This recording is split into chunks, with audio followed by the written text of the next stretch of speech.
오늘은 감사주일입니다. 우리 조국에서는 지금이 가을이고 이제 가을에서 겨울로 접어들어가는 그런 시기고 가을거지가 다 끝난 그런 시즌이므로 추수감사절이다 그렇게 말하죠. 이 추수감사절은 우리가 잘 아는 대로 1620년 영국의 청교도들이 종교의 자유를 찾아서 미국으로 건너가서 처음 그 매사추세츠 그 뉴플리머스에 도착을 해서 첫 해에 농사를 짓고 감자와 또 그 옥수수 인디언들이 가르쳐준 농사법으로 농사를 짓고 그 첫 수확을 해서 하나님께 감사드린 그 날을 기념해서 이렇게 생겼습니다. 그들은 바다에서 많이 죽었고 또 그곳에 도착해서도 한 해 동안 이제 새로운 농산물이 산출되어 나올 때까지 많은 사람들이 죽어서 메이플라워를 타고 간 사람들 중에 절반이 희생당했다고 합니다. 그런 과정 속에서 또 풍성하게 소출을 주신 하나님께 감사드리며 명과 암이 있죠. 명암이 있는데 그 속에서 모든 것들에 대해서 감사한 날이 추수감사절의 시초입니다. 그리고 난 뒤에 미국이 독립을 하면서 이제 추수감사절을 공식적으로 국가의 기념일로 정했고요. 한국에는 미국 선교사들이 들어오면서 기독교가 들어왔으니까 한국에서도 미국 선교사들의 추수감사절을 받아서 우리 감사절을 정해서 지켰습니다. 1908년부터 11월에 추수감사절을 지켰다 그렇게 기록이 나와 있습니다. 사실 오늘날은 농경사회도 아니고 그렇기 때문에 농사를 져서 수확하는 그런 시즌도 아닐 뿐만 아니라 그런 그 상황도 아닐 뿐만 아니라 우리가 살고 있는 이곳은 남반구잖아요. 지금 봄이지 않습니까? 추수감사절이라 이렇게 말하기는 좀 적절하지 않아서 우리가 감사절이라고 했습니다. 영어로는 Thanksgiving Day지 않습니까? Thanksgiving Day니까 바로 감사절이라 이렇게 표현하면 좋겠죠. 성경에서는 이 구약에서도 이 감사절이 있었습니다. 추수감사절이 있었습니다. 이게 이제 수장절입니다. 수장절 또는 초막절. 수장절이 인게드링 The Festival of Ingathering 그랬는데 초막절 The Festival of Tabernacle 하고 같은 날입니다. 이름이 하나님께서 광야에서 40년 동안 먹여주신 것을 감사하는 측면에서 초점을 맞출 때는 초막절, 장막절이라고 부르고 그 이후에 이제 가나안 땅에 정착하고 난 뒤에 농사를 짓고 소출에 감사할 때 그럴 때는 이제 수장절 이런 이름을 붙였습니다. 수장이 숫자는 거둘 숫자고 장자는 이제 갈무리할 장자죠. 수장절 이렇게 오늘날 추수감사절과 비슷하고 날짜는 우리 추석하고 비슷합니다. 추석으로 이렇게 이해를 하면 되겠습니다. 이제 이 모든 것들이 하나님의 베풀으신 은혜에 감사드립니다. 특별히 이스라엘 사람들은 성경에 보면 이른 비의 축복, 늦은 비의 축복 이렇게 말하는데 그 이른 비의 축복이 바로 이 감사절 수장절과 연결이 됐습니다. 그 다음에 늦은 비의 축복은 오순절 그리고 맥추절 이때와 연결이 되어 있고요. 이 지중해 성기후가 가을부터 시작해서 비가 와서 봄까지 비가 오지 않습니까? 지금 수장절이 바로 비가 오기 시작하는 때고 수장절에 하나님이 은혜를 베푸어 주시면 바로 이때부터 이제 비가 계속 와서 비가 잘 내려서 이제 충분한 비가 내려서 농사가 잘 될 수 있는 기초가 되는 겁니다. 그래서 스가랴서 14장에서 보면 초막절을 잘 지키지 않는다는 유대인이나 이방인이나 그 땅에 비를 내리지 않겠다 이런 이야기가 있습니다. 그래서 이 감사절은 이른 비의 축복을 대표하는 그런 상징적인 그런 절기입니다. 하나님은 감사하는 자에게 은혜를 주십니다. 성경의 그 숱한 인물들이 감사함으로 큰 은혜를 누렸는데 대표적으로 우리가 감사한 사람 하면 솔로몬을 생각할 수 있습니다. 솔로몬은 왕이 되고 난 후에 기브온 산당에서 1,000번제를 드렸습니다. 1,000번제를 드리니까 하나님께서 기뻐하셔서 네 소원이 뭐냐? 원하는 대로 주겠다 해서 듣는 마음을 주세요. 그랬더니 주님께서 그 구하는 것을 기쁘게 여기시고 지혜와 총명을 주시고 또 장수와 후기까지 주셨다 하는 그런 기록이 있습니다. 솔로몬이 1,000번제를 드린 것은 하나님한테 이런 걸 달라고 하기 위해서 번제 드린 것이 아닙니다. 하나님이 지켜주신 모든 역사와 자기를 왕으로 삼아서 이스라엘을 섬길 수 있도록 그렇게 베풀으신 은혜에 감사하는 마음으로 1,000번제를 드렸습니다. 하나님께서는 그 감사는 솔로몬의 마음을 기뻐하셨습니다.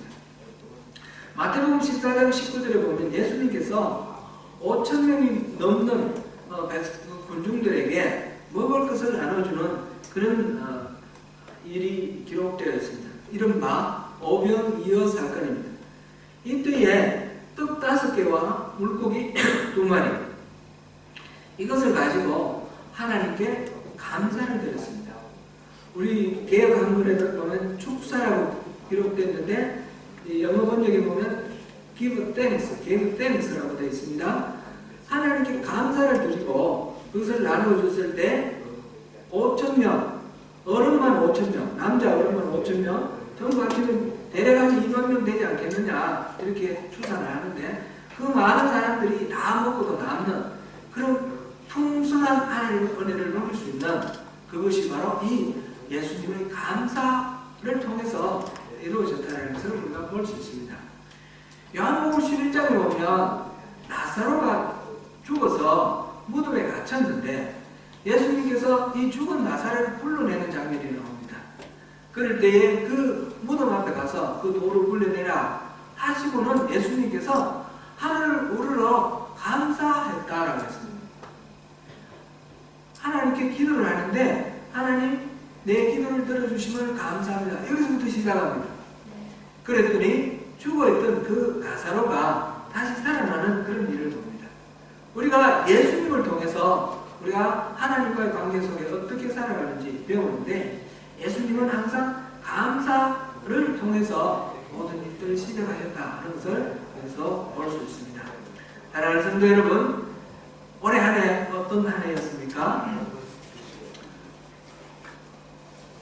사랑하는 자녀들이 말씀 없이 잘 자라준 것도 감사할 일이죠. 또 영주권을 받으신 분이 있는데 영주권 주신 것도 감사한 일이죠.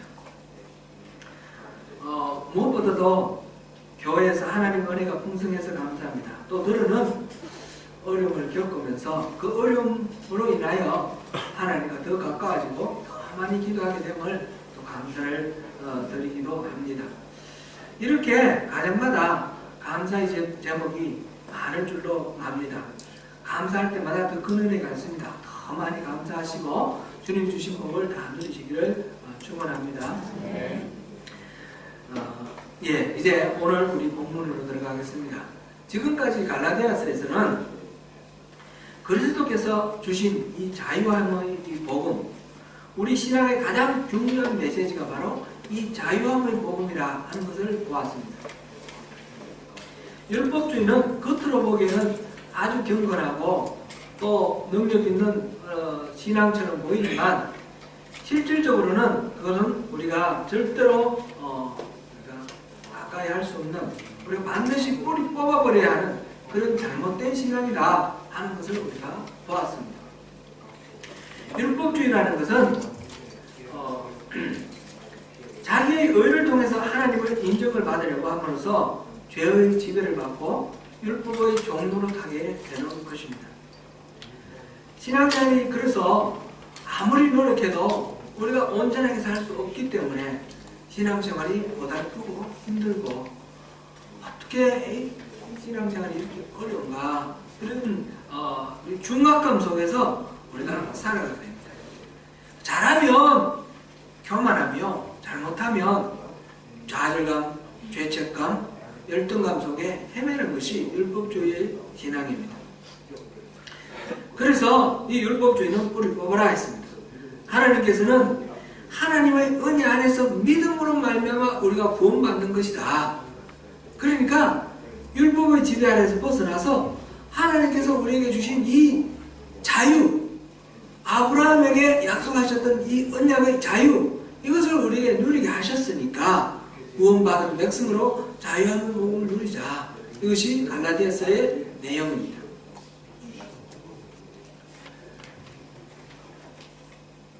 그렇기 때문에 우리 그리스도인들은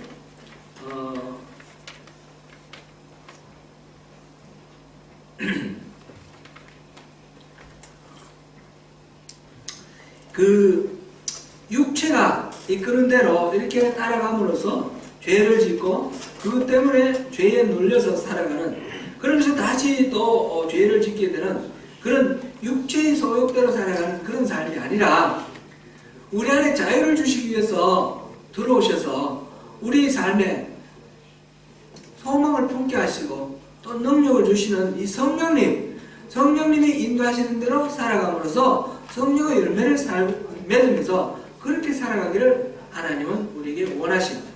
그래서 우리가 바로 그리스도 안에서 그것을 이루기 때문에 그리스도인, 그리스도에게 속한 사람이란 그런 이름이 우리에게 있는 것입니다.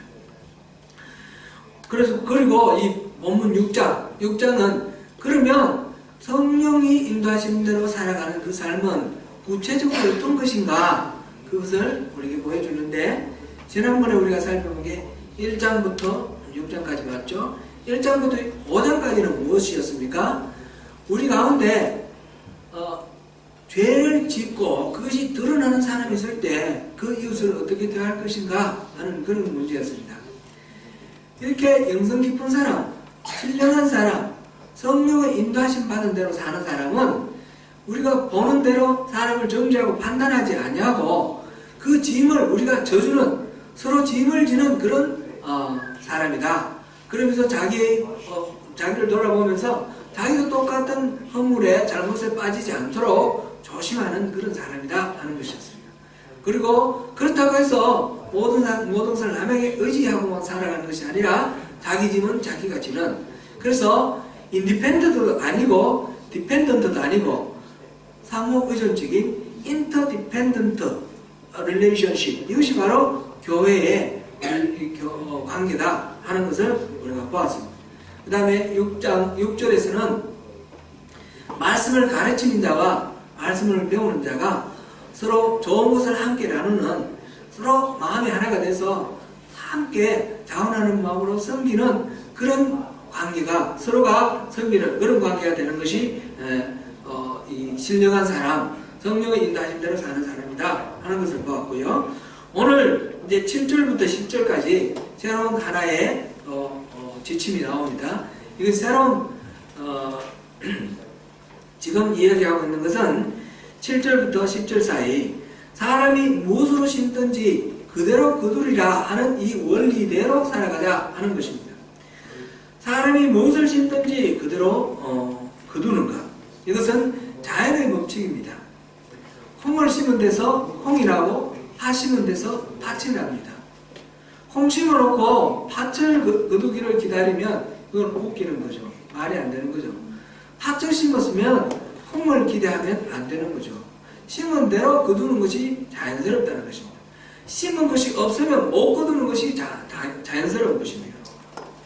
그래서 사도는 이 말씀을 하면서 스스로 속이지 말라. 하나님은 마음은 홀히 여김을 받지 아니한다 했습니다. 이것은 콩 심어놓고 팥을 기다리는 것은 자기도 속이는 거고 하나님도 속이는 것입니다.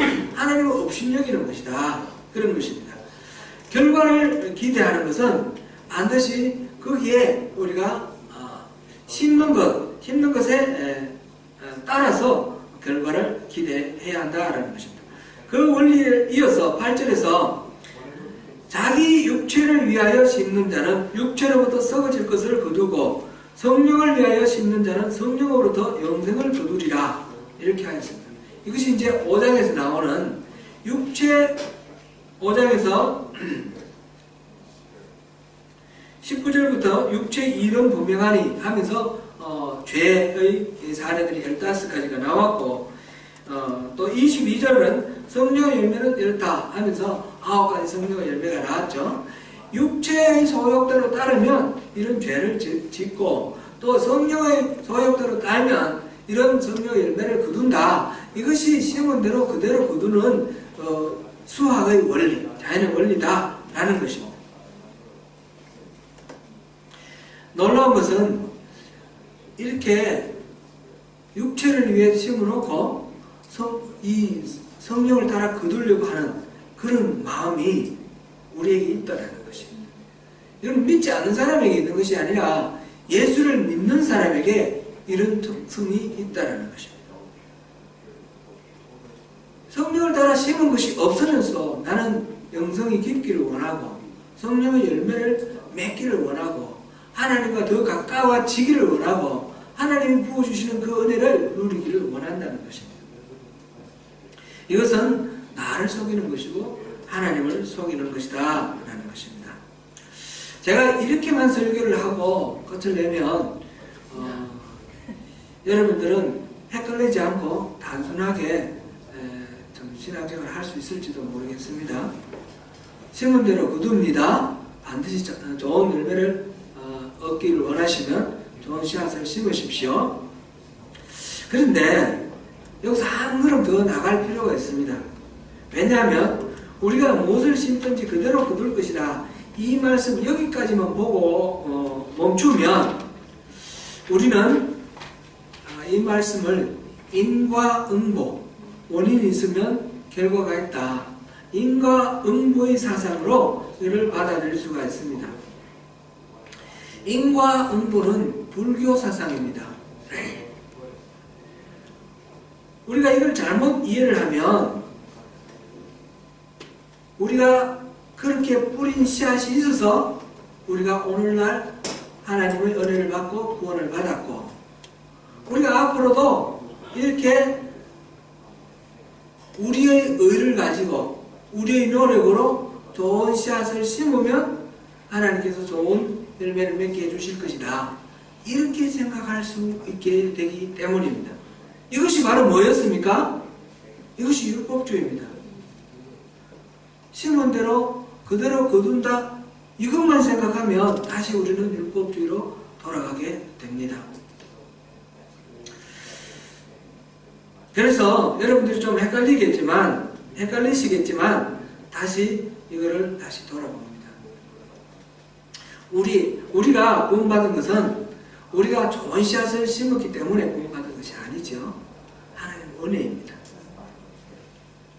우리가 앞으로 하나님이 주시는 하나님 자녀로서 그 자유함의 복음을 누리고 천국 백성으로 살 수 있는 것은 우리가 반드시 우리의 노력으로 우리의 의로 우리가 그렇게 씨앗을 심어서 이루는 것이 아닙니다. 금방 성경에서 이렇게 나왔는데 왜 또 반대말을 하나 이런 의문이 생길 수가 있습니다. 좀 성경은 전체적으로 봐야 됩니다. 지금 갈라디아서만 해도 앞에 얘기하고 지금 이 말씀 나오는 이것을 같이 종합적으로 봐야 됩니다.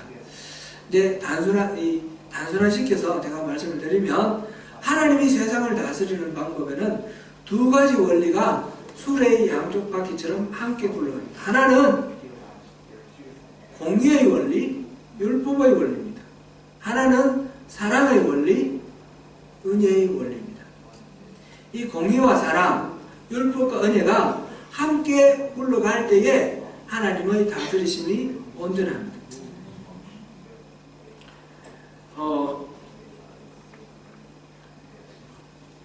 만약 이 공의의 원리는 심은 대로 거둔다는 것입니다.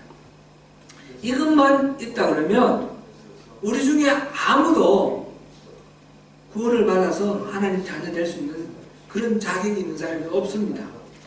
그래서 하나님은 공의의 원리와 함께 사랑의 원리, 은혜의 원리로 우리를 값없이 구원해 주셨습니다. 물론 하나님은 그것을 위해서 비싼 값을 치르셨습니다.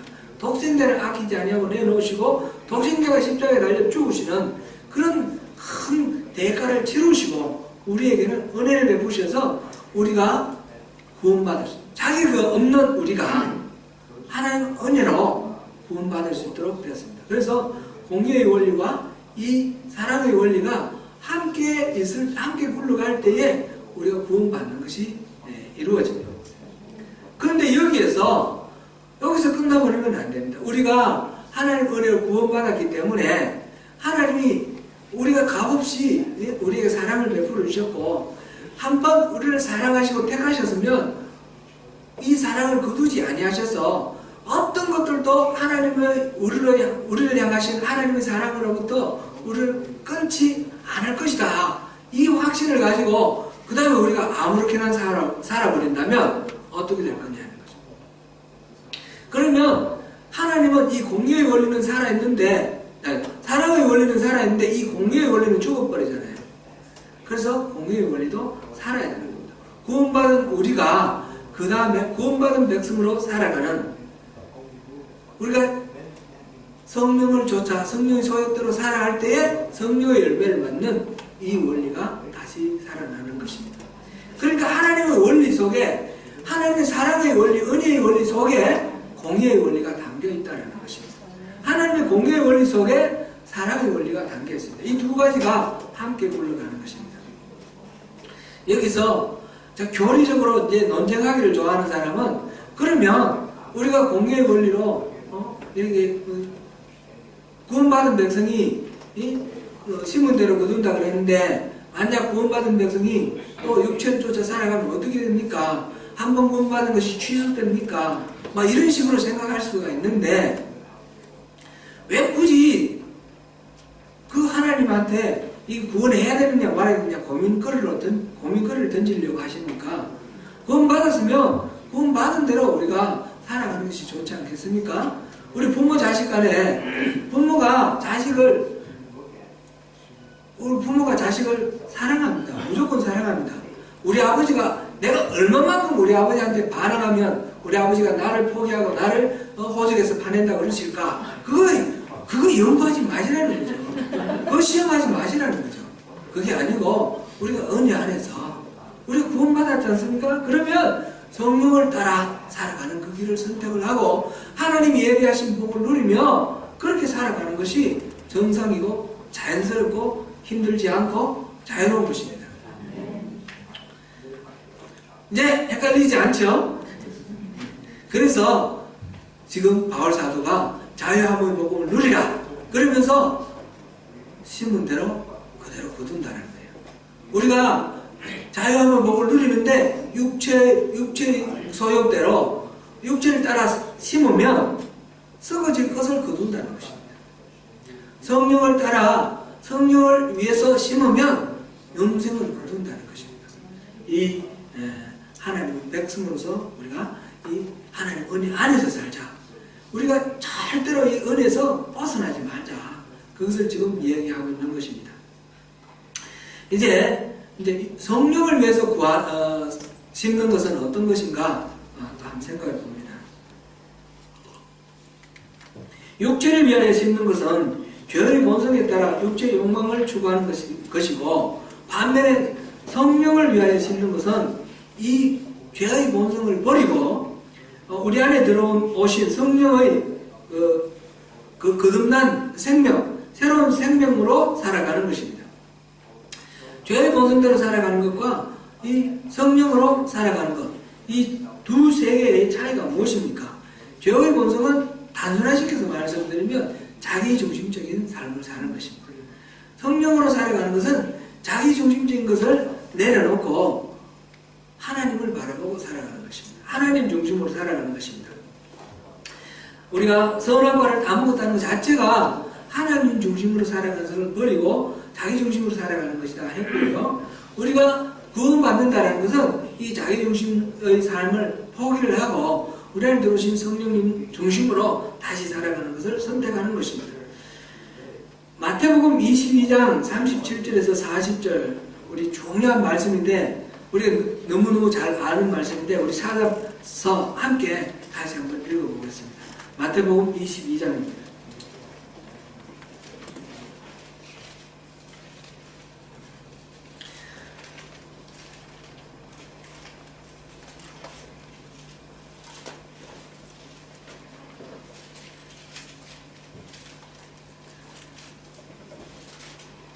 22장 37절부터 40절까지입니다. 어떤 율법사가 예수님을 시험하기 위해서 찾아와서 계명 중에서 가장 큰 계명이 뭐냐 이렇게 물었을 때에 예수님이 하신 말씀입니다. 같이 읽겠습니다. 시작. 예수께서 이르시되 내 마음을 다하고 목숨을 다하고 뜻을 다하여 주 너희 하나님을 사랑하라 하셨으니 이것이 크고 첫째 되는 계명이요 둘째도 그와 같으니 내 이웃을 내 자신같이 사랑하라 하셨으니 이 두 계명이 온 율법과 선지자의 강령이니라. 아멘. 수직적으로 하나님을 사랑하고 수평적으로 이웃을 사랑하는 것, 이것이 바로 기독교의 핵심적인 가르침이죠. 이 두 가지는 다른 것이 아니라 같은 것이다 라고 했습니다. 하나님을 사랑하는 것이 이웃을 사랑하는 것이고 이웃을 사랑하는 것이 하나님을 사랑하는 것이다. 이것이 하나가 되는 것이 온전한 하나님 사랑이라 하는 것입니다.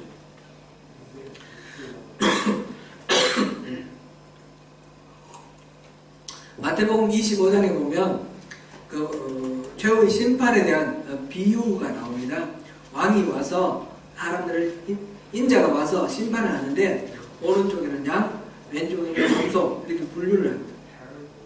오른쪽의 양에게 내가 헐벗고 굶주리고 외롭고 그럴 때에 갇혔을 때에 나에게 먹을 것을 주고 입을 것을 주고 나를 찾아와 줬다. 그렇게 얘기를 합니다. 그런데 이 사람 양들이 물어보면 우리가 그런 기억이 없습니다. 그랬더니 내 지극히 작은 자에게 행한 것이 바로 나에게 행한 것이다. 그렇게 말하죠. 왼쪽에 있는 염소들에게 너희들은 내가 굶주리고 헐벗었을 때 내가 갇혔을 때 외로울 때 나에게 먹을 것을 주지 않았고 입을 것을 주지 않았고 나를 찾아와 주지 않았다. 이렇게 말씀하십니다. 그럴 때 이들이 물어봅니다. 우리가 언제 그런 거 안 했습니까? 그랬을 때 내 작은 소자에게 행하지 아니한 것, 내 이웃에 행하지 아니한 것이 바로 나에게 행하지 않은 것이다 라는 것입니다.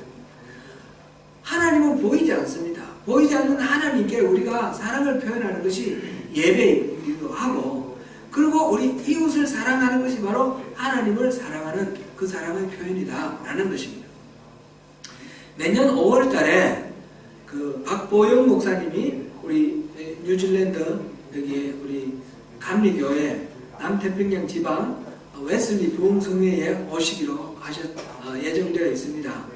인천 방주교회 이 박보영 목사님인데 이분이 하신 간증이 하나 생각나서 제가 말씀을 드립니다. 이분은 의사 출신인데 회심을 하고 그다음에 나중에 목사가 되었습니다. 목사가 되고 난 뒤에 빈민들하고 같이 삽니다.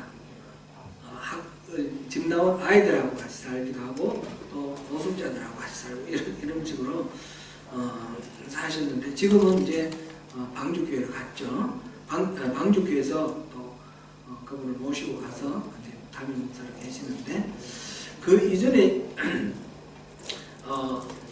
빈민 목회 할 때에 있었던 이야기를 간증하는 것을 들었습니다.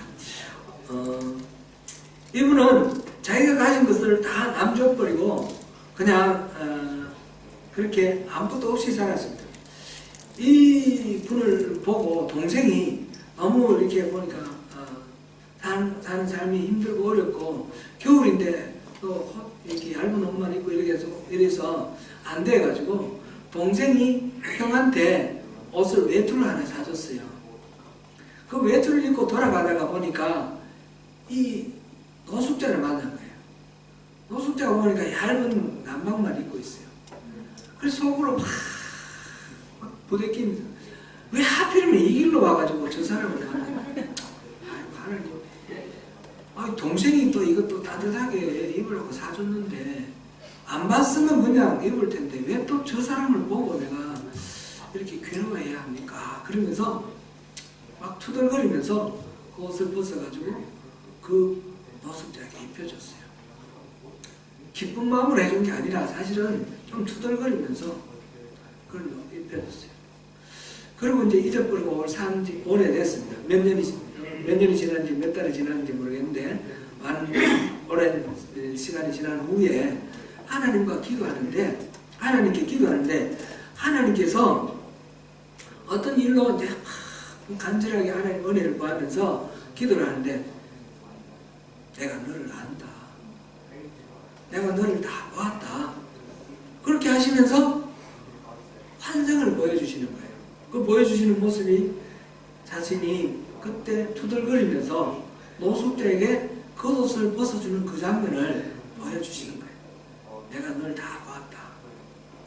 그 이전에 자기가 포기를 하고 나눠준 거 여러 가지 있었지만 그런 것들은 안 보여주시고 좀 이렇게 투덜거리면서 기쁜 마음이 좀 덜 된 상태에서 좀 온전하지 못한 상태에서 그래서 그 노숙자에게 옷을 벗어줬는데 하나님은 그것도 기뻐하시고 내가 너를 안다. 네가 내 말에 순종하려고 하는 것을 안다. 그걸 보여주신 거예요.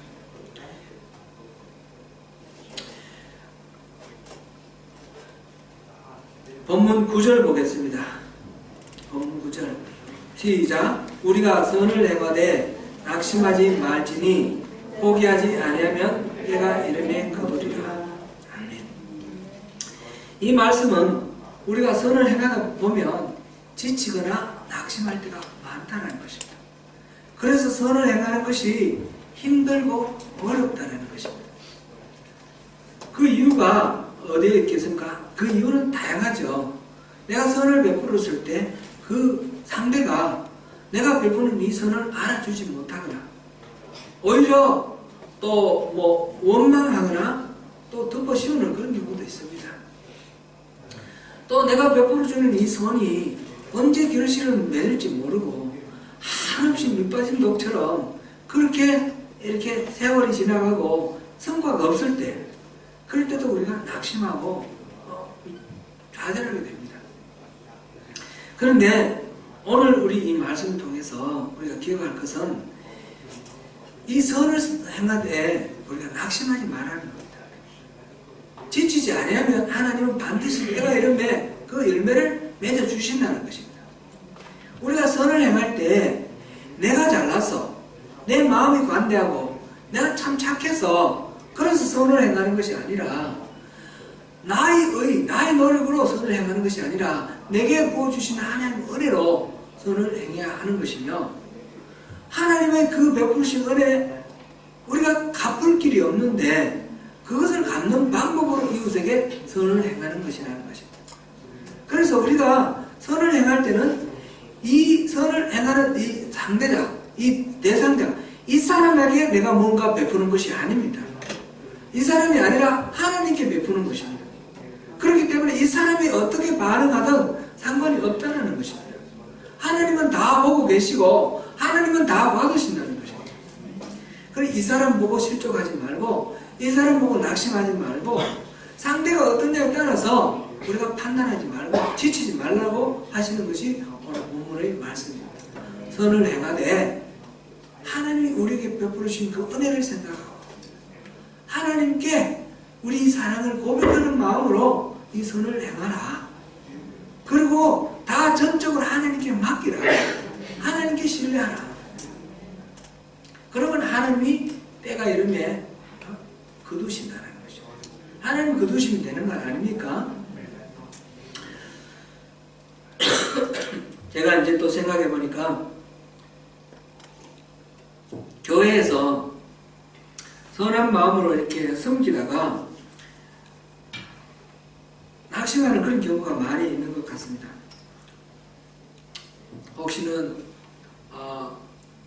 아무도 알아주지 않아서 그렇게 실망하는 경우도 있고 특별히 목사가 무시하는 것 같고 목사가 막 제 마음대로 막 해버리는 것 같고 그럴 때 실망이 되고 내가 이거 뭐 하는 거야? 이런 생각이 들고 낙심이 되시는 것 같아요. 그럴 때에 낙심하지 마시기를 부탁드리겠습니다. 제가 무시를 해서 함부로 대하는 것이 아니라 제가 좀 미련하고 둔해서 제가 세심하지 못해서 놓치고 빠뜨리는 것입니다. 그렇게 이해해 주시고요. 제가 못 보더라도 하나님은 보시니까요. 하나님을 신뢰하시고 너무 서운하게 생각하지 마시고 낙심하지 마시고 지치지 마시기를 부탁드리겠습니다. 저는 마음이 제가 잘못하는 것으로 인해서 성도들이 하나님 앞에 나아가는데 장애가 될까봐, 여러분들이 그렇게 서운해지고 낙심해지면 여러분들이 하나님 주시는 복을 못 누리지 않습니까? 하나님께 가까이 가는 그 길이 막히지 않습니까? 저희 실수로, 저희 잘못으로 그렇게 될까봐 그것이 제가 너무 마음 아프고 너무 죄송하고 그렇습니다. 저희 그 세밀하지 못하고 또 예민하지 못한 것들을 용서해 주시고 하나님 다 보시는 하나님을 바라보시고 또 여러분들의 선한 그 섬김을 계속해 주시기를 부탁드리겠습니다. 본문 10절 넘어가겠습니다. 10절에서는 특별히 믿음의 가정들에게 그렇게 하라고 하였습니다. 선을 행하되 낙심하지 말라 하시면서 특별히 믿음의 가정들에게 그 선을 행하라 하셨습니다. 이거는 믿는 사람들끼리만 잘 먹고 잘 살아 이런 뜻이 아닙니다. 그렇겠죠? 특별히 하나님의 가족된 형제 자매들끼리 먼저 그 사랑을 실천하라. 그것으로 인하여 사랑을 훈련하라. 그런 의미입니다.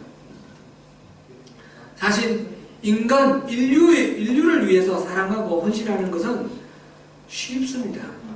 그런데 내 이웃, 내 가족, 내 교회에 있는 내 이웃, 이것을 사랑하는 것은 어렵습니다. 인류를 사랑하는 것은 추상적이고 막연하고 구체적으로 부딪히는 문제가 없습니다.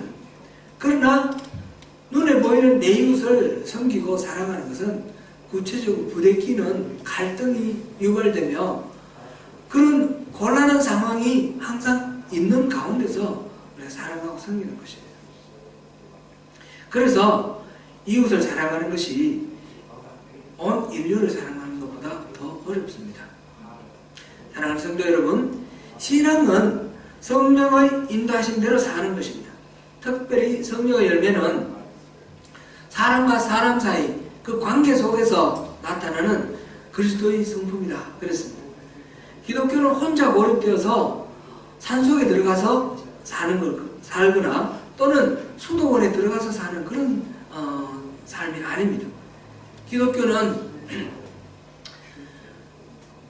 인간과 인간 속에서 결점 많고 하다 많은 인간 속에서 부대끼며 씨름하며 찢고 뽑고 사는 그 속에서 우리 안에 오신 성령님의 성품대로 열매를 맺으면서 살아가는 그것이 기독교입니다. 그리스도를 닮은 성품은 인간관계 속에서 우리 눈에 보이는 서로 갈등이 생기기 쉬운 이 이웃 속에서 그리스도의 성품대로 성령의 인도하심대로 살아가는 것입니다. 사랑하는 형제자매 여러분, 성령에 반응하고 성령의 다스림을 받고 살아가는 신령하신 여러분, 서로 짐을 지며 함께 천국을 향해 나아가는 여행의 동반자 되시기를 바랍니다. 심은 대로 거두는 원리를 기억하시고 육체를 위하여 심지 말고 성령을 위하여 심는 그런 인생 되시기를 바랍니다. 선을 행하되 나의 의로 행하다 지치지 말고 주님의 은혜로 포기하지 않고 나아감으로 승리하는 저와 여러분이 되시기를 축원합니다.